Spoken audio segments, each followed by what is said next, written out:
சாப்பாடு செய்ய போகிறோம். தயிர் சாப்பாடுக்கு என்ன தேவைன்னு பாருங்கள்.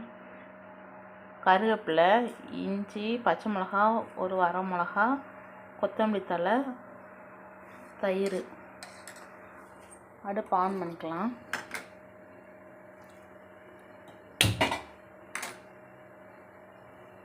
சட்டி காயட்டும். எண்ணெய் கொஞ்சம் ஊற்றிக்கலாம். அடுப்பை சிம்மில் வச்சுக்கலாம்.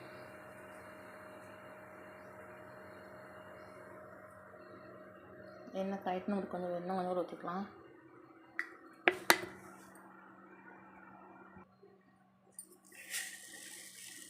கடுகு ஒரு ஸ்பூன் போட்டுக்கலாம்.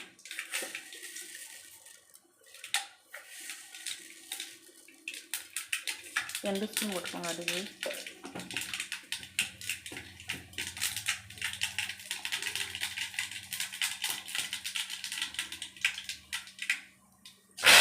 கருவேப்பிலை போட்டுக்கலாம். இந்த இஞ்சி பச்சை மிளகா இருக்குல்ல, இஞ்சி பச்சை மிளகா இதை போட்டுக்கலாம். மல்லித்தூள் மல்லி கொஞ்சம் போட்டுக்கலாம். கொத்தமல்லி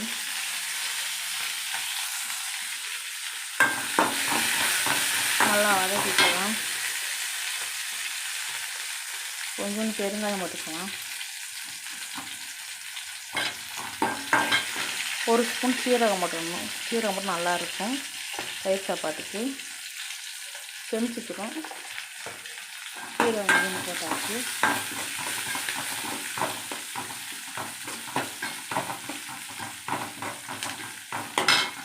இதில் உப்பு கொஞ்சம் போட்டுக்கலாம். தயிருக்கு தேவையான உப்பு போட்டுக்கலாம்.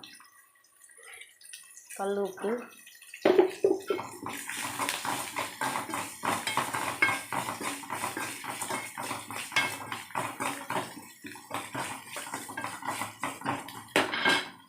நல்லா வதங்கி அடுப்பு அமர்த்திக்கலாம்.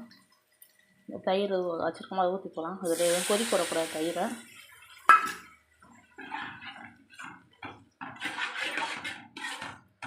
ரெடி ஆகிடுச்சு. அப்படி சாப்பாட்டை ஊற்றி கிளறிக்கலாம். இந்த தயிரை பாருங்கள் எவ்வளோ சூப்பராக இருக்குன்னு. அதுக்கு வச்சுருக்கோம். இந்த சாப்பாடு எடுத்து வச்சுருக்கோம். ஊற்றிக்கலாம் அப்படியே தயிரை புறாத்தி மீதும்.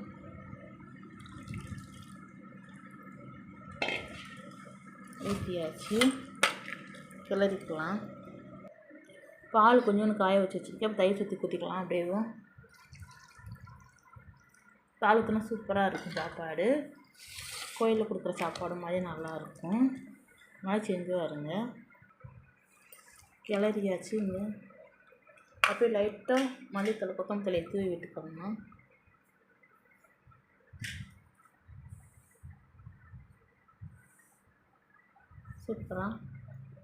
சூப்பரான தயிர் சாப்பாடு ரெடி ஆயிடுச்சிங்க பாருங்கள். உங்கள் வீட்டில் செஞ்சு பாருங்க. செஞ்சு வச்சுட்டு பிடிக்குதா லைக் போடுங்க. எல்லோரும் லைக் பண்ணுங்கள். பார்க்குறவங்க பூரா கீழே இருக்க பட்டனை கிளிக் பண்ணி விட்டுருங்க. இப்போ தான் நாங்கள் கிராமத்தில் எல்லா சாப்பாடும் செய்வோம் பாருங்கள்.